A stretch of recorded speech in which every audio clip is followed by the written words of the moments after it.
We are mid-June here in my Zone 6B garden, and we've had a lot of 90-degree days. That means a lot of my spring essentials like arugula, lettuce, and peas are not going to be around that much longer. So I wanted to take a chance to show you my garden before it turns over to really just summer crops. First, we're going to take a look at what I call garden bed number 1. Okay, here you see a couple different varieties of tomatoes. So I have cuties because cherry tomatoes are my favorite on these green pegs here. I also have some tomato varieties, multicolored tomatoes that were gifted to me that were actually cultivated from store-bought tomatoes. I have 4th of July, which you can see is right here. They're a little bit bigger. And then intermingled, we succession planted again, lots of different types of lettuces, arugula, and so forth. And those were really nice and big and full. You can see there some different varieties while the tomatoes were still taking their time to grow. As the tomatoes get bigger, they actually provide a little bit of shade while the heat increases, so it actually helps these cool weather leafy greens a little bit as well. If you look closely intermingled between the lettuce and the tomatoes, I also have a few green beans. I planted these ones much later than the ones that you'll see in my other garden, but the thought process is that soon they'll have more space because the lettuce will be all done. The tomato plants aren't taking up all that space, and the beans will help bring nitrogen back into the soil. They're a nice companion plant for the tomatoes. When I move over, I have pepperoncinis, I have jalapenos, I have bell peppers, Cajun peppers, I have Swiss chard. There's some basil intermingled because they're a great companion with tomato plants. And I've also lined the bed with green onions. I don't know if you can see them. They're still a little bit young. Okay, let's go head over to garden number 2. Here you can see I had succession planted my favorite lettuce, which is the leaf bowl that was from Burpee Seeds. I've gone through several rounds of harvest for arugula. You can see the temperatures today. It's 90 degrees. They're getting a bit hot for it. It's starting to bolt. I'm still getting lots from it, but pretty soon that'll get too spicy for eating, I would think. I just did a harvest of some kale, but here are some of the remaining seeds. And then here I have edamame, which is growing. Also, as the kale is winding down, and as well as the arugula, you can see I just succession planted some cucumbers, which will be popping up, and then hopefully I'll be able to put something for them to vine up once all these greens are out of the way.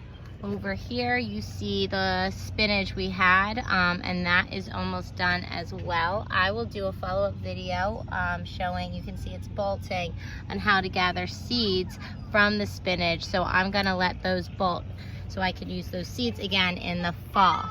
Moving over even more are the green beans. These are the bush bean variety, and they're filling in this space with some lettuce that was carried over by birds or wind and so forth. And back here are kaleidoscope carrots and the short and sweet variety. Here you can see one of the kaleidoscopes I just pulled out. It's a beautiful color. Okay, taking a step back, you'll be able to see the snap peas. These are actually snow peas. And these were a huge win in our family with my 2 little boys. In fact, at my son's birthday party, all the kids were just over here pulling all of the snap peas. So these are cool weather, so they will be finished in a little bit as it's really heating up, but we're still getting a ton. I have containers and containers in the fridge. And then if I go down, you can see we have a line of eggplants there.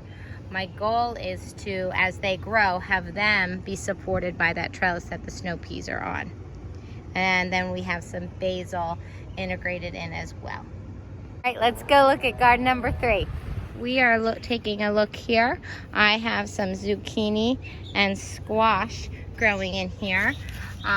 You can see we're already getting some babies. What's exciting is I was trialing whether or not to start them inside versus from seed, and I actually have 3 in here. The 2 on the outside were started inside, and this one in the middle was started from seed in the garden a few weeks later, and it is quickly catching up. Tucked in here is an inferno pepper. Right here is a habanero pepper, and then you can see we have rose, and rows and rows of these snap peas, which we just absolutely love, and the kids just come up and snack on them all day long. If we go down, we can see we are starting to grow vertically our melon plant. The goal is that the melons will grow up this trellis, and as the cool weather snow peas finish off, this will have more room to kind of take over.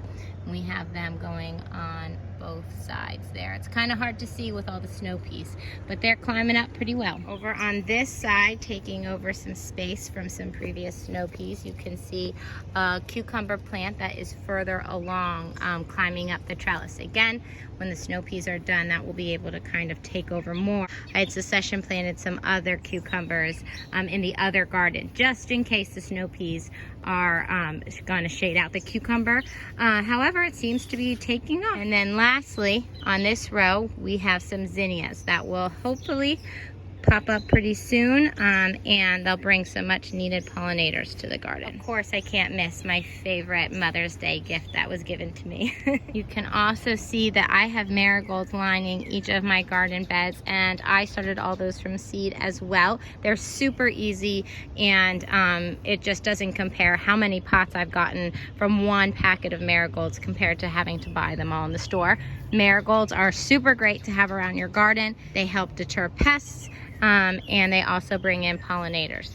If you're like me and started a lot of your plants from seeds, then you likely have lots and lots of extras. We gave away to neighbors, to family, to friends, and I still had some extras. So I'm trialing a new location.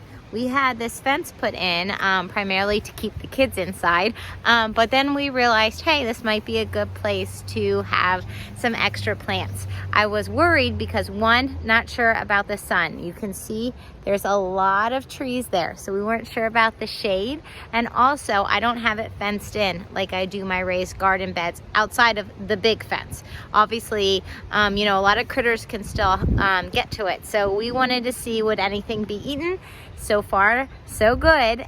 So I'm gonna walk you through my fence of extras. I previously talked about trialing transplanting zucchini and squash, and in different locations.